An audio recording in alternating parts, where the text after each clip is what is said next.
여러분 때문에 행복합니다. 다니엘 기도회가 마쳐졌습니다. 여러분들이 많이 피곤하실 거예요. 저도 아주 끝나고 나니까 금요일부터 굉장히 컨디션이 난조를 좀 보이는데, 다시 그래도 주일 앞두고 하나님이 그래도 회복을 시켜주셔서 감사해요. 뭐 감기 걸렸거나 그건 아닙니다. 그러니까 여러분이 저하고 악수하는 걸 기피 하실 이유는 없습니다.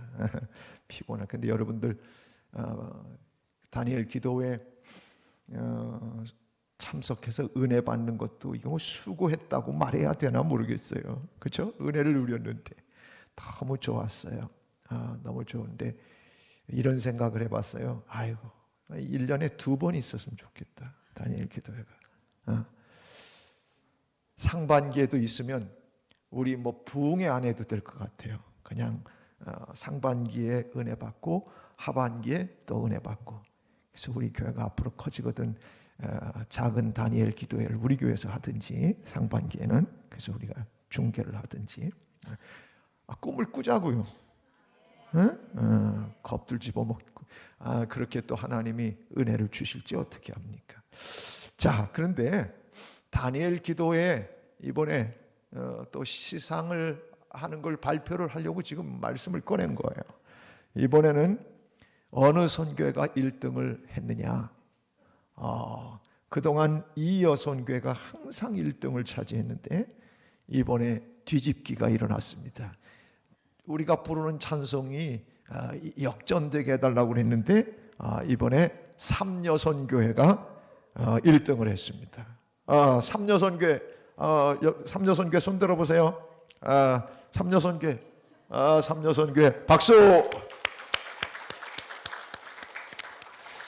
이따 2부 때 금일봉 전달할 겁니다. 2부 때 이 여선교회보다 5%나 차이가 났어요. 삼여선교회가 90%가 넘었어요 이번에. 와우, 너무 잘했어요. 은혜 받는 데는요 최선을 다해야 돼요. 은혜 받는 데는 어떻게 해야 된다고요? 다시 한번, 은혜 받는 데는 어떻게 해야 된다고요? 최선을 다해야 돼요. 근데 어떤 사람들은요 은혜 받는 걸 다른 사람 보고 받으라고 양보를 되게 잘해. 거의 예수님 수준이야. 절대 안 나오고 딴 사람 보고 다 나가라고 하는 아주 양보의 미덕을 끝까지 발휘하는 놀라운 교인들도 있어요. 아주 놀라운 교인들. 제가 이번 21일 동안 계속해서 출석을 불렀어요. 그래서 안 나오는 사람, 나오는 사람 머리에다 다 입력을 했어요. 이렇게 입력을. 근데 내가 기도하면서 하나님, 안 나오는 사람은 안 나온 대로 뭐 유튜브라도 가서 듣겠지 뭐.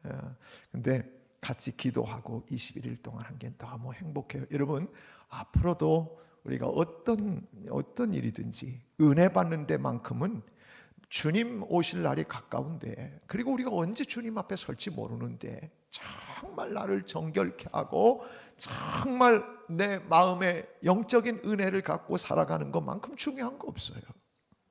중요한 거 없다고요? 그래서 여러분 잊어버리기 전에 한 번 더 고백합시다. 옆에 사람하고 인사하면서 은혜 받는 데는 최선을 다합시다.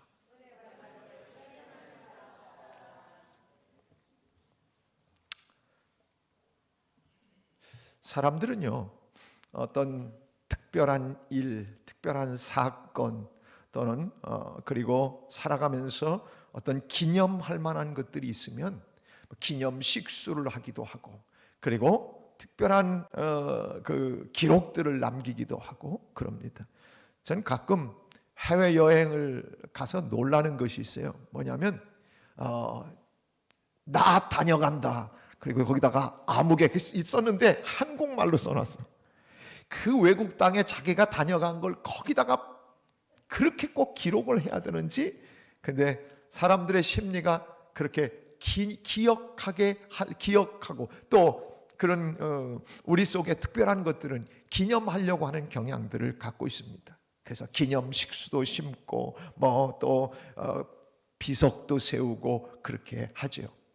근데 이게 성서적이에요. 어떻게 보면 하나님도 이스라엘 백성들에게 종종 이 기념비를 세우는 감동을 주셔요. 그래서 그냥 하나님의 은혜를 무심코 지나가는 것이 아니라 그 은혜에 대해서 기억하게 하시려고 하는 그런 의도들을 하나님이 가지고 계실 때가 있어요. 창세기에 보면 아브라함이 블레셋 땅에 우거하면서 살아가면서 그랄 왕 아비멜렉, 하마터면 아내를 빼앗길 뻔도 했는데, 그런데 그곳에서 그랄 왕이 뭐라고 얘기하냐면 당신을 보니까 늘 하나님이 함께 하신다. 좋은 얘기가 나오는데 여러분 다 그냥 그런 건 양보하면 안 돼요. 아멘. 그렇게 여러분이 붙들어야지. 다시 한번 합니다. 당신을 보니까 항상 하나님이 함께 하신다. 남들이 여러분 보고 권사님을 보니까 하나님이 항상 함께 하시는군요. 그렇게 얘기해 주면 여러분 기분이 얼마나 좋겠어요. 한번 해보세요. 옆 사람한테. 기분이 좋은가 아니에요? 아멘이 절로 나오잖아요. 그렇죠? 하나님이 그대와 항상 함께 하시도다. 이게 이방 왕의 입에서부터 튀어나온 거예요. 아브라함이요 너무 좋은 거예요. 그리고 그랄 왕이 뭐라고 얘기했냐면 하나님이 항상 당신하고 같이 계시는 걸 보는데 우리 서로 잘 지내자, 친하게 지내자. 그래가지고 그랄 왕이 먼저 같이 우리 맹세하고 서로 화친해갖고 잘 지내자 그러고 얘기한 거예요. 여러분 블레셋 땅, 이방 땅에서 살아가던 아브라함이 여러분 이방 땅에서 살아간다는 것이 고대에 얼마나 어렵고 두려움이 많았겠어요. 그런데 그랄 왕이 같이 잘 지내자고 오히려 손 내밀고 그렇게 언약을 맺자고 하니까, 그래서 브엘세바에서 언약을 맺었어. 서로 우리 서로 후대도 잘 지내고, 그래서 이방 땅에서 그 살아가는 두려움을 바로 아브라함이 다 그런 두려움을 떨쳐버리도록 하나님이 축복해 주셨어요. 그래서 너무너무 감사해서 상수리과에 속하는 에셀 나무를 거기다가 기념식수로 심은 거예요. 어디다? 브엘세바에다가 기념식수를 해서 에셀 나무를 심고, 그러면서 거기서 영원하신 여호와 하나님, 전능하신 하나님, 나를 돌보시고 나를 책임져 주시는 하나님의 이름을 거기서 불렀다 그 말이에요. 기념식수를 하고 왜 불렀냐? 왜 에셀나무를 심었느냐? 영원하신 하나님의 이름을 부르려고. 그리고 여기서 하나님이 역사하셨던 이 놀라운 은혜들을 잊지 않고 기억하고 하나님께 영광 돌리려고 심은 게 에셀나무예요. 우리는 오늘도 살아가는 삶의 현장에 나에게 베풀어 주신 그 은혜들을 떠올리면서 우리는 언제나 우리의 삶에 내가 영적으로 기념식수를 심듯이 그렇게 오늘도 하나님의 은혜를 사모하고 하나님의 은혜에 대해 감사하면서 에셀나무를 심는 사람들이 되어야 합니다. 야곱은 엄마랑 같이 한 통속이 돼서 아버지하고 그리고 형을 속여가지고 장자권을 빼앗았다가 형이 가만 안 두겠다고 죽이겠다고 하니까, 이러다가 사랑하는 아들 빼앗길까봐 외삼촌 라반의 집으로 이 둘째 아들을 보냅니다. 그런데 고향을 떠난다고 하는 것, 부모를 떠나지요. 그리고 그 먼 길 외삼촌 라반의 집까지 가게 되는데 황량한 루스 벌판을 지나게 됩니다. 해가 지고 거기 들어넣어서 잠이 들었는데, 그런데 꿈속에 하늘로 향해서 사닥다리가 보이면서 거기에 천사들이 오르락내리락 하는 것이 보이는 거예요. 그 하나님의 사자가 나타나서 두려워서 이제 이 고향을 등지고 떠나가면 어떡하나, 하나님도 나에게서 하나님도 멀어지면 어떡하나 절망감 속에 사로잡혀 있던 그 야곱에게 나타나 하나님께서 여호와의 사자가 나타나서 뭐라고 그러냐면 너 이 땅으로 반드시 돌아오게 할 거고 그리고 이 땅을 네가 차지하게 될 거고 그리고 내가 너를 너 후손들에게까지 축복해 주겠다. 그런 말씀을 들려주는 거예요. 여러분, 야곱이 너무너무 행복해서 너무너무 감사해서 깨보니까 꿈이야. 그래서 자려고 베었던 돌베개 했던 이 길쭉한 돌 기둥, 돌 단을 그걸 가지고서는 일어나자마자 거기다가 세웠어. 그리고 그리고 그 장소를 뭐라고 명명을 했냐면 원래는 루스라고 하는 그런 성읍인데 거기다가 베델이라고 하는 이름을 줬어. 그때부터 거기가 베델이라고 하는 곳이 됐어요. 베델이라고 하는 것은 뭐냐면 하나님의 집이라는 뜻이에요. 여기 하나님이 안 계시는구나. 막 이젠 인생에 하나님 없이 내가 살아갈 것 같은 두려움과 절망감 속에 사로잡혀 있었는데 하나님이 나타나 주셨어. 여기도 하나님이 계시구나. 그래서 거기를 베델, 돌단을 쌓고 그리고 거기다가 베델이라고 이름을 붙였다는 거예요. 하나님을 만난 사람들은 거기에 특별히 하나님의 은혜를 기억하려고 돌비를 세우고 기념비를 세우는 일들이 성경에 많이 나와요. 또 사무엘이 마지막 이스라엘 백성들의 사사로서 최후의 사사로 활동하던 때에 이스라엘 백성들이 제일 무서워하던 민족이 어떤 민족이냐면 블레셋이라고 하는 민족이에요. 강대하고 싸움 잘하고. 블레셋 하면 여러분 누가 기억나요? 골리앗 장군이 기억나죠. 근데 이 사무엘이 나라를 다스리기 시작했는데 근데 또 블레셋 나라가 쳐들어온 거예요.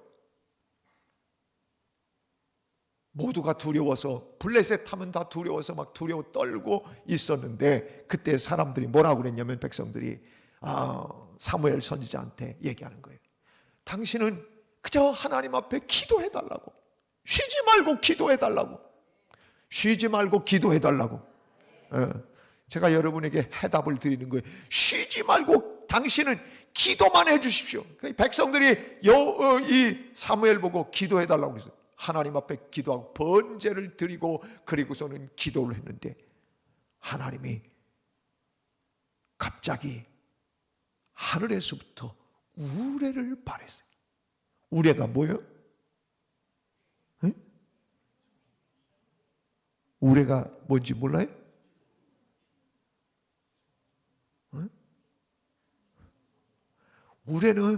우레는 천둥소리를 우레라고 하는 거 아니에요? 내가 잘 몰라요? 이 천둥소리가, 여러분, 마른 하늘에 갑자기 천둥이 치기 시작해요. 막 소리가 얼마나, 여러분, 우리가 천둥 크게 치면요 깜짝깜짝 놀라잖아요. 막 천둥 치면 꼭 뭐가 같이 와? 벼락이 떨어져. 그러니까 이게 번개와 벼락이 같이 치니까 우리는 항상 천둥하면 두려워. 근데 옛날 고대에도 그랬어요. 갑자기 막 천둥 소리가 막 난리가 나니까 블레셋 사람들이 막 정신이 다 없는 거예요. 막 이게 벼락 맞을까 봐. 그리고 이 큰 소리, 이 우레 소리는 이거 막 두려운 가운데 있다가, 그래가지고 그렇게 두려워 혼란 가운데 있을 때 이스라엘 백성들이 쳐들어가서 다 그들을, 그래서 전쟁에서 승리하는 역사가 있었어요. 그러니까 이게 내가 싸워서 이긴 게 아니라 하나님이 천둥 소리를 발해서 전쟁에서 이기게 하신 것이 확실하니까, 그러니까 여러분, 사무엘이 미스바와 센 사이에다가 돌비를 세웠어. 그리고 돌을 취해서 거기다가 기념비를 세우고 거길 뭐라고 얘기했냐면 여기까지 우리를 도우셨다. 그러고서는 에벤에셀이라고 이름을 했어. 에벤에셀이라고 하는 도움의 돌, 이런 뜻이에요. 도움의 돌. 그러니까 하나님이 함께 하신 거에 대해서 도움의 돌을 세우면서 기념하고 거기에 은혜의 기념비, 하나님이 함께 하신 기념비를 에벤에셀에 세웠다는 이야기예요. 오늘 본문, 이제 여호수아 본문도 역시 이스라엘 백성들이 막 강이 범람하던 요단강을 건너가게 돼요. 요단강을 건너가서 그리고 그 요단강을 건넌 다음에 그들이 건넌 자리에다가 돌비를 세우고 그리고 거기에서 12돌을 또 취해가지고 하나님의 명령을 따라 가지고 나와서 길갈에다가 특별히 이 가나안 땅의 가장 첫 번째 이 여리고성 그 이후에 이 길갈이라고 하는 곳에다가 딱 뭐를 세우게 되냐면 거기다가 제일 먼저 가나안 땅을 밟게 되는 그곳에 길갈에다가 기념비를 세우는 거예요. 오늘 그 얘기예요. 여러분, 하나님이 주시겠다고 약속하신 이 가나안 땅, 옛날 조상 때부터 약속하신 그 땅을 드디어 이제 들어가게 된 그 순간이 된 거예요. 그런데 그 순간에 지금껏 하나님이 함께 해주셔서 요단강 건너가야 하는데 방법이 없는데 하나님이 마른 땅처럼 건너가게, 홍해바다 때처럼 마른 땅처럼 건너가게 하시는 놀라운 은혜를 경험하고 나니까 그곳에다가 하나님께서 명령하시는 거예요. 너 여기다가 12개 돌을 가지고 길갈에 기념비 세워라. 제사장들이 밟고 서 있던, 제사장들이 요단강에 들어가 갖고 밟고 서니까, 그러니까 그곳에 쫙 물이, 위에서 내려오던 물이 멈추고, 그래서 이스라엘 백성들이 가나안 땅까지 다 들어가기까지 그렇게 요단강을 마른 땅처럼 건너게 됐다는 거예요. 오늘 본문이 그거예요. 너무 길어서 제가 간단하게 여러분에게 설명을 드리는데, 그래서 거기다가 12돌, 그 제사장들이 서 있던 곳에도 기념비를 세우고, 그리고 길갈에도 기념비를 세워가지고, 그래서 오늘 기념비를 세우는 장면이 나온다는 거예요. 사랑하는 여러분, 하나님은 오늘 왜 본문 말씀에서 기념비를 세우라고 하셨을까? 왜?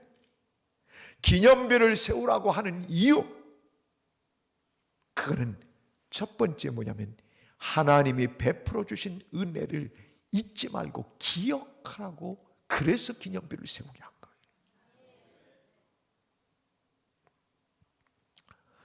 우리가 이 땅을 살아가면서, 그리고 특별히 이스라엘 백성들이 가나안까지 올 때까지 참 많은 시간 동안 그들이 하나님을 섭섭하게 해드린 적이 많아요. 하나님이 어떤 때 섭섭하셨냐면, 하나님께서 베풀어 주신 은혜들을 잊어버리고 살 때, 하나님이 베풀어 주신 그 은혜를 까먹고 살 때, 그때 하나님이 섭섭하셨어요. 이스라엘 백성들이 가나안 땅까지 올 때까지 얼마나 많은 어려움이 있었겠어요. 그러나 그 어려움을 하나님이 은혜를 주셔서 순간순간 다 넘어갈 수 있도록 그렇게 피할 길도 내시고 방법도 내셔서 그렇게 오게 하셨는데, 그런데 이스라엘 백성들은요, 기적을 보고도 금방 까먹었어. 얼마나 잘 까먹는지 몰라. 하나님이 그게 섭섭하신 거예요. 우리 그리스도인들이 가지고 있는 병 가운데 가장 나쁜 병은 뭐냐면 암병이 아니야. 우리 하나님의 사람들이 이 땅을 살아가면서 겪는 큰 질병 가운데 아주 제일 중한 병이 뭐냐면 은혜 망각증이라는 병이에요. 아셔? 은혜를 까먹고 사는 거예요. 이번에 다니엘 기도회를 여러분이 참석하면서 어떤 은혜를 받았어요? 어떤 권사님은 그 얘기를 하는 거예요. 자기 몸도 늘 현찮아가지고 맨날 그 질병에 대한 그런 것들 때문에 신경을 많이 쓰고 사는 권사님이에요. 그 권사님이 자기는 먼저, 다른 것도 은혜지만은 그 사랑의 헌금 드리기 위해서 그 사람들 영상으로 보여주는 순간부터 은혜가 됐대. 왜 은혜를 받았겠어? 나도 몸이 아픈데 나보다 저 사람들은 더 처절하게 아픈 사람들이에요. 그러니까 그것만 생각해도 자신의 이 형편이 너무 감사해가지고 감사가 막 올라오더라는 거예요. 감사가 여러분은 안 올라왔어요? 나도 감사가 얼마나 많이 올라왔는지 몰라. 그래서 우리 두 아들이 멀쩡하게 건강하게 저렇게 있는 것만 해도 그게 너무 감사하더라고. 여러분 감사할 게 없어요? 감사하려고 마음먹으면요 너무너무 모든 게 감사해요. 사실은 하나님이 왜 이 기념비를 세우라고 했냐면 잊어버리는 은혜 망각증, 하나님이 주신 은혜를 종종 잊어버리는 이스라엘 백성들 잊어버리지 말라고 기념비를 세워놓고, 여기 잊어버리지 말라는 거, 하나님의 은혜를 잊지 말라라고 해서 세운 게 이 바로 은혜의 기념비예요. 여러분의 삶에 어떤 은혜들이 있었습니까? 사랑하는 여러분, 우리는 이 땅을 살아가면서 세상 많은 사람들 가운데 여러분 최고의 행복이 뭡니까? 돈이 많아서 행복입니까? 건강해서 행복입니까? 자녀들이 잘 돼서 행복입니까? 그런 거는 작은 행복이에요. 가장 큰 행복은 어떤 행복이냐면 나를 죄에서 건져내 주시고 사망에서 건져내 주시고 지옥에 가야 될 나를 하나님의 나라 천국에 들어갈 수 있는 자격자로 예수 그리스도께서 나를 위해 십자가 달려 돌아가셨다는 이 은혜만 생각해도 일평생 우리는 감사하고 살아야 될 줄로 믿습니다. 옆 사람 얼굴 표정을 한번 봐요. 그게 감사 표정인가 한번. 아이고, 현찮으면 이렇게 얘기해. 그것도 얼굴이냐? 한번.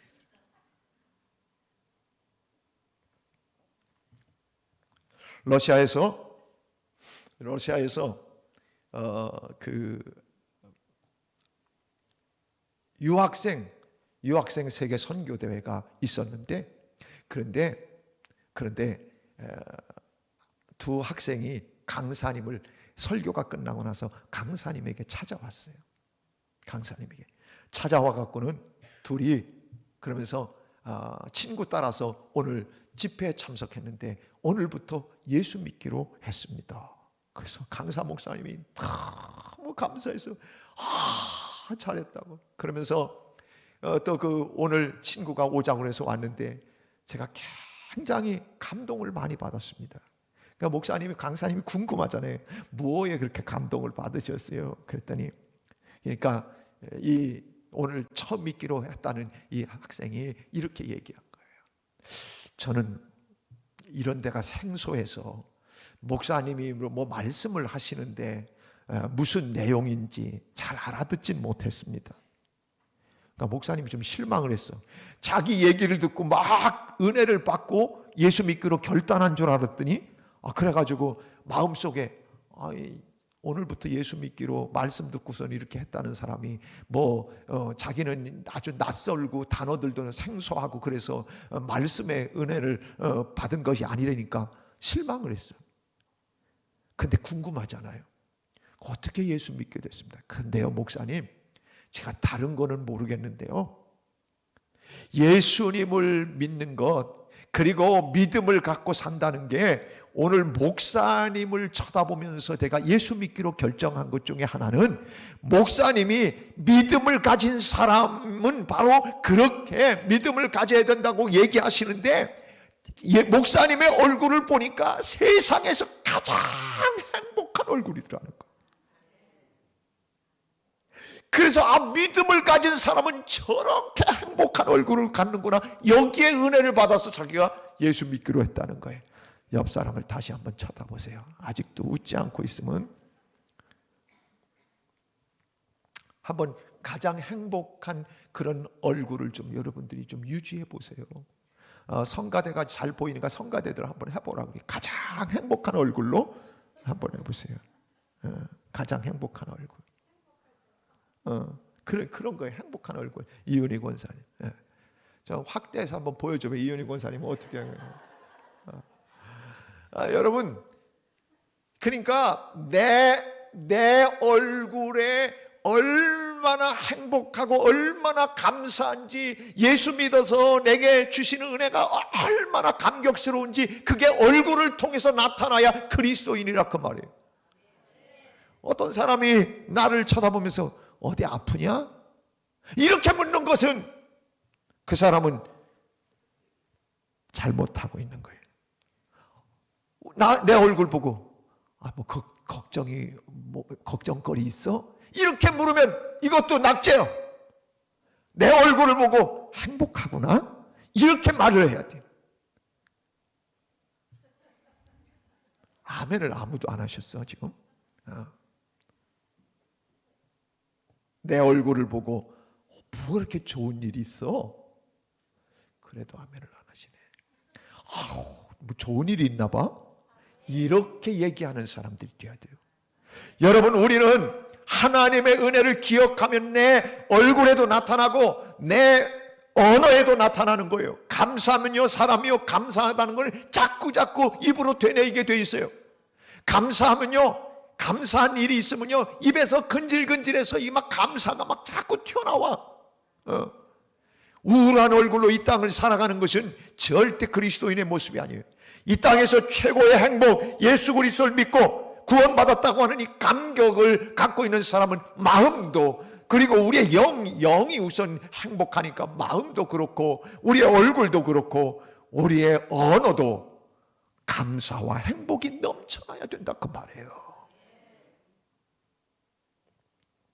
하나님은 오늘 우리 보고, 내가 다른 것 때문에는 아니더라도 오늘 내 얼굴을 보고 나의 언어를 보고 나의 행복한 표정을 보면서 사람들이 저 사람은 왜 그렇게 행복할까 궁금해서 결국 알고 싶어 보니, 왜 이렇게 행복해요? 저 예수 믿거든요. 예수 믿거든요. 예수 믿는 행복이 너무너무 커서 전 너무너무 행복합니다. 이제 이렇게 한마디 해주는 거예요. 여러분, 엘리베이터를 탔어요. 안녕하세요. 이렇게 있는 게 아니에요. 환한 얼굴로 싱글벙글하고 있어요. 그러면 사람이 물어볼 거 아니에요. 같은 라인에 사니까 좋은 일이 있으세요? 그럼 이렇게 얘기하는 거예요. 오늘도 하나님의 은혜를 생각하니까 너무 행복해서 그래요. 이거 한마디 하면 교회 나오라 전도할 것도 없어. 실습 한번 해봅니다. 옆 사람을 쳐다보면서 그 행복한 얼굴을 다시 한번 합니다.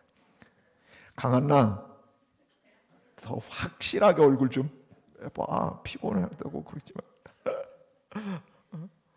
이제 이렇게 그렇게 환히 웃는 이 얼굴이 돼요.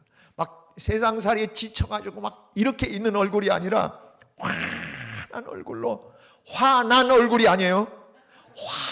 환한 얼굴. 이 얼굴로 여러분들이 엘리베이터를 타야 돼. 그런 얼굴로 교회 밖을 나가야 돼. 그래야 사람들이 보고 갈릴리 교회 교인들은 좀 무지하게 저 교회는 행복한 교회인가 보다. 세상에서 가장 행복한 교회 하고선 예배 드리고 나가면서 인상 쓰고 나가봐요. 그거는 안 돼요. 그런 사람은, 내가 어떤 때는 저 문지기를 하면서 웃고 나가지 않는 사람 다 되돌려 보냈으면 좋겠다. 여기 다시 앉아서 다음 예배 또 드리라고 막 그렇게 하고 싶을 때가 있으면 안 돼요.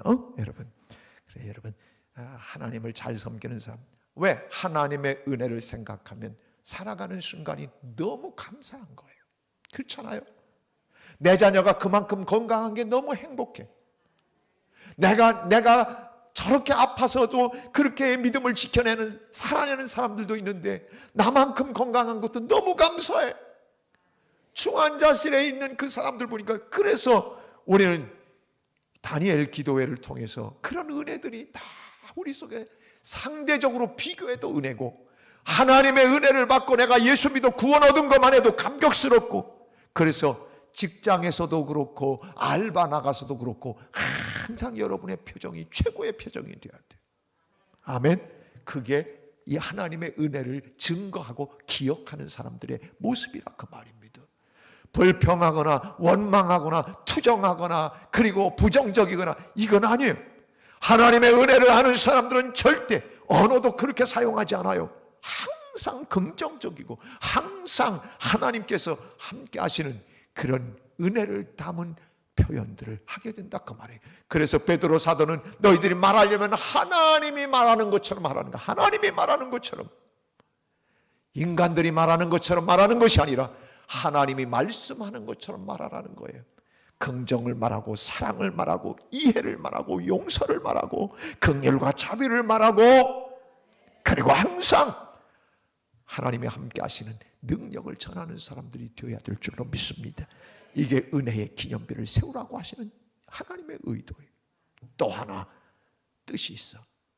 뭐냐면 두 번째는요, 오늘 본문을 보면 한번 여러분 말씀을 보세요.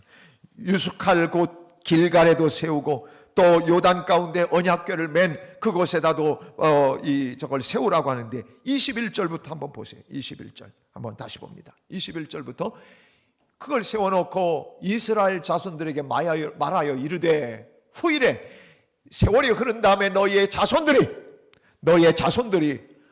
아버지한테 이게 뭐예요? 이 돌이 왜 12개나 여기 돌이 여기 왜 세워졌어요? 라고 묻거든. 그렇게 묻기를, 아버지에게 묻기를 이 돌들은 무슨 뜻이냐 그렇게 하게 될 텐데, 여러분 돌이 12개가 있으면 이 돌들이 무슨 돌이냐고 물어볼 거 아니에요, 부모들한테. 그러면 22절 이렇게 얘기하라는 거예요. 22절 너희는 너희의 자손들에게 알게 하여 이르기를, 시작, 이스라엘이 마른 땅을 밟고 이 요단을 건넜습니다. 이스라엘이 마른 땅처럼 밟고 이 요단강을 건넌 적이 있다. 이거를 여기서 12돌을 세운 거다. 23절 시작.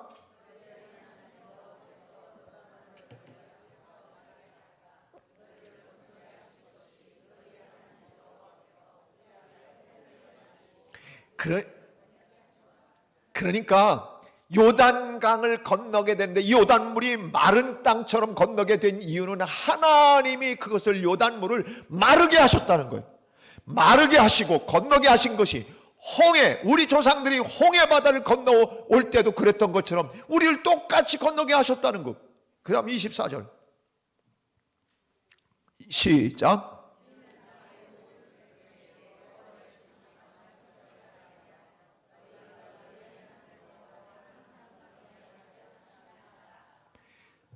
은혜의 돌비 12개의 돌비를 세우는 이유는 뭐냐면 이 땅의 모든 백성에게, 너희 자손들에게도 가르치고 그뿐만 아니라 이 땅의 모든 백성에게 뭘 가르치기 위해? 여호와의 손이 강하신 것을 알게 하기 위해서. 여호와의 손이 이처럼 강하신 것을 알게 하고, 여러분 그것 때문에 이 돌비를 세우라고 하신 거예요. 그리고 너희의 하나님 여호와를 항상 경외하게 하리라 하십니다. 은혜의 돌비를 세우라고 하시는 건 뭐냐면 항상 그래서 하나님을 기억하고 잘 섬기고 이 땅 모든 백성들도 하나님의 강한 손을 알게 너희들이 은혜의 기념비를 세워야 된다는 거예요. 사랑하는 여러분, 우리는 우리의 말과 우리의 표정과 우리의 삶으로 오늘도 영적인 은혜의 기념비들을 세워나가는 사람들이 되어야 합니다. 그걸 하나님은 원하시는 거예요. 오늘 돌비를 12개를 세우라고 하는 이유가 다른 데 있잖아요. 너뿐만 아니라 너의 자손들, 그리고 주변의 많은 사람들에게 하나님의 강한 손, 이 하나님이 일하신 이 능력의 손을 증거하라고 하는 거예요. 은혜의 돌비를 세우라고 하는 건 너희 자신들이 은혜를 잊지 말라는 것과, 두 번째는 다른 사람들에게 은혜를 알게 하라고 오늘 기념비를 세우게 하신 것입니다. 여러분, 프랑스에 가면 에펠탑이 있습니다. 에펠탑은 처음에 올해 이 에펠탑이 건립 130주년이 됐습니다. 130년이 됐어요. 그게 세운 게, 철탑이. 그런데 이 철탑을 거기다가 세울 때 여러분, 시민들이 반대했어요. 이 고철 덩어리 같은 이 탑을, 그 고철 덩어리를 거기다 왜 세우냐고 아주 흉물스러울 텐데 그걸 왜 세우냐고 그래갖고 반대 운동들이 벌어졌었어요. 그런데 어떻게 하기로 했냐면 20년 동안만 이 건립했다가 철거하는 걸로 하고, 그래서 처음에 에펠탑을 세우게 된 거예요. 20년 후에는 다 도로 탑을 철거한다. 20년 동안만 세운다.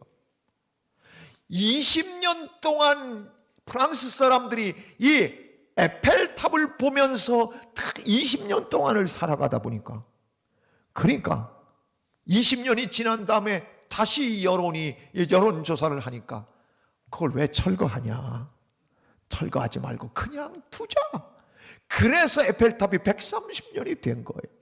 놀라운 것은 처음에는 흉물스럽다고 생각하고, 그리고 아주 보기 싫을 거라고 생각했던 사람들이 20년 동안 에펠탑을 쳐다보다 보니까 정이 든 거예요. 에펠탑을 쳐다보니까 마음이 행복해지는 거예요. 그래서 여러분, 계속 쳐다보면서 행복해지는 효과를 가리켜 에펠탑 효과라고 해요.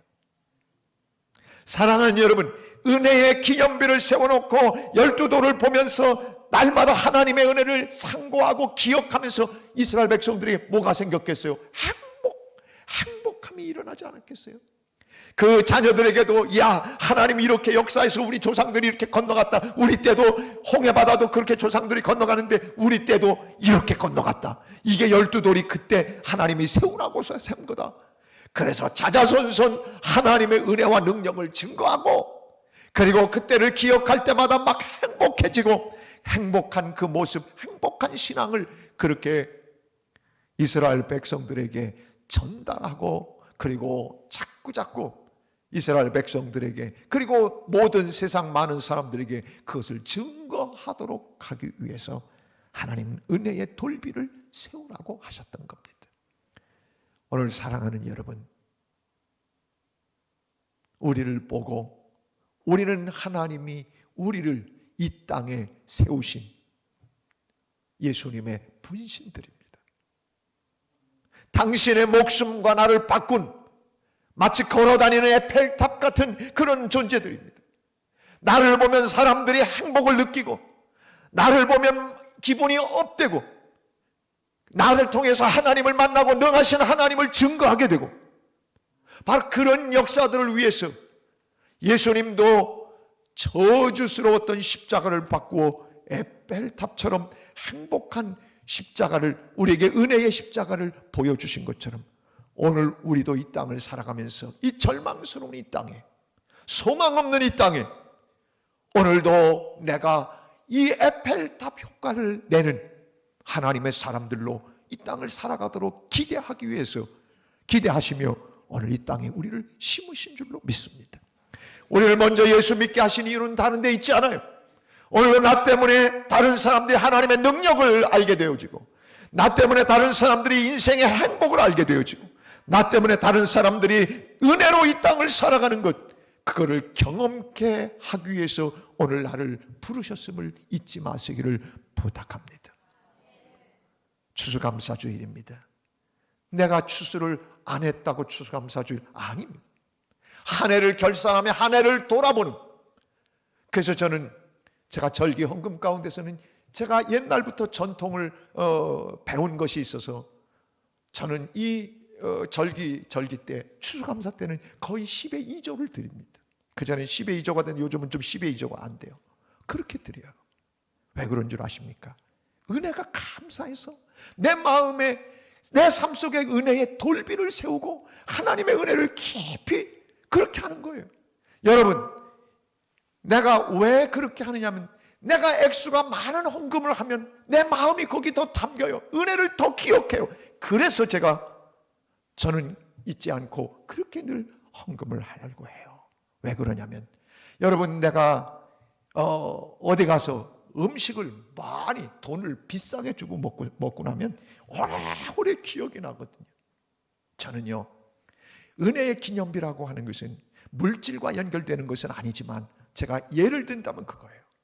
우리의 삶 가운데 정말 사무치도록 너무너무 고맙고 너무너무 감사한 그게 우리 가운데 있어야 된다는 거예요. 여러분, 공주읍교회는요, 그 교회에 기념비가 하나 있습니다.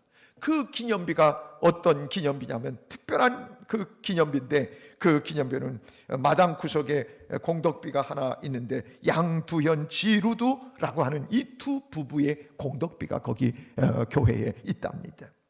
1989년에 그게 세워진 비석이래요. 1989년. 그런데 이 비석의 주인공들이 어떤 의미를 갖고 있었냐면, 두 분이 그 교회의 초대 교회 성도들이었는데, 이 지루두 부인의 믿음이 특별히 아주 대단한 믿음이 있었답니다. 그런데 1920년대 경제공황으로, 미국의 경제공황으로 인해서 선교비가 줄어들고, 그리고 교회 살림도 어려워졌어요. 그러니까 교역자들을 이렇게 목회자 생활비도 때로 이게 제대로 줄 수 없는 어려운 때가 되고 만 거예요. 그런데 이 지루두 부인이 그런 사정을 전해 듣고서는 어떤 생각을 했냐면, 자신의 소유로 되어 있던 토지를 교회에 바칠 생각을 한 거예요. 근데 그 토지를 바칠 생각을 했는데 그런데 그 지루두 부인이 그만 병으로 세상을 떠납니다. 그런데 갑자기 병으로 세상을 떠나니까 이 남편 양두현 씨라고 하는 사람이 부인의 장례를 치른 다음에 부인의 뜻을 따라, 그래서 부인의 소유로 되어 있던 토지를 교회에 바칩니다. 그리고 그뿐만 아니라 그 아내의 정성을 기억하고 이 남편이 그 외에 다른 토지들도 하나님 앞에 많은 토지를 드리게 됩니다. 그래서 그 교회는 이 공덕비가 세워진 겁니다. 그래서 그 이후에 부부가 바친 이 토지에서 매년 쌀이 70석이 나오게 됐답니다. 그 토지를 통해서. 그래서 그 교회가 어려운 때에 목회자들 굶지 않도록 잘 교역자들을 안심하고 목회에 전념할 수 있도록 해서 세운 것이 공주교회에 세워진 이 공덕비라는 거예요. 이게 우리 한국교회 처음 이야기 이덕주 교수께서 그 공주교회를 방문하고 나서 들은 이야기를 기록을 해준 그런 이야기예요. 여러분, 하나님의 은혜에 감사하면, 그러면 살아가면서 사람들은 그 하나님의 은혜에 너무너무 감사해서, 감격해서 우리의 마음과 삶 속에, 그리고 우리의 생활 속에 은혜의 비를 반드시 세우게 되어 있어요. 그 사람의 헌신도는 바로 어떤 거냐면, 얼마나 하나님의 은혜에 감격하느냐에 따라 그 사람의 헌신도가 당연히 나타나는 것이 그리스도의 정신입니다. 저는 이 땅에 참 많은 선교사들이 그 하나님의 은혜를 기억하고, 특별히 데이비스 선교사라고 하는 이 여자 선교사는 41살로 이 땅에 와서 순교합니다. 왜 순교를 하냐면, 데이비스 선교사가 전주 화산동의 군산 영명학교 학생들이 성금을 모아서 이 데이비스 선교사의 기념비를 그곳에 세웠어요. 그런데 그 이유는 린나 데이비스라고 하는 데이비스 해리슨이라고 하는 이 선교사가 이 땅에 와서 그렇게 결핵 환자들을 돌아보고 그러다가 결국 병에 걸려서 최초로 한국 땅에 이렇게 와서 최초로 순교한 순교자가, 여자 선교사가 됩니다. 최초로 순교한 여선교사 데이비스입니다. 데이비스. 그래서 근데 전도 열정이 얼마나 이 여인이 강했냐면 가가호 방문하면서 전도를 했는데 한 해에 1885명을 전도했대요. 아멘이라도 좀 하셔요. 여러분 보고, 여러분 18명이라도 하셨어? 1.8명이라도 올해는 좀 해보시오. 1885명을 전도를 한 거예요. 주님의 은혜가 너무 크니까 가가오 방문하면서 예수 그리스도의 사랑을, 예수 그리스도의 은혜를 막 전할 수밖에 없었던 거예요. 십자가 사랑, 그 사랑에 감격해서 가난한 사람들을 돌아보려고, 그러면서 어렵고 힘든 사람들 돌아보고, 그리고 병원에 입원한 어린이들을 돌보다가 열병의 장티푸스에 정말 장티푸스, 결핵이 아니고 장티푸스에 걸려서 그렇게 세상을 떠난 선교사가 됐어요. 왜 목숨까지 버리며 그렇게 온 열정을 다했을까요? 기독교 역사는 하나님의 은혜에 감격해서 은혜의 기념비를 곳곳에 내 발로 세워나간 사람들로 인해 오늘 기독교가 여기까지 온 겁니다. 사랑하는 여러분, 우리는 이 땅을 밟고 사는 사람들입니다. 오늘도 내가 살아 움직이는 하나님의 은혜의 기념비가 돼서 나에게 베풀어 주신 그 은혜를 증거하고 모든 사람들에게 내가 예수 그리스도의 은혜를 증거하고 내가 살아온 것도 하나님의 은혜요, 은혜 아니고는 살아갈 수 없는 이 감격을 오늘도 내가 밟는 땅마다 세워나가는 은혜의 주인공들이 되기를 주님의 이름으로 축복합니다. 우리 자리에서 일어나서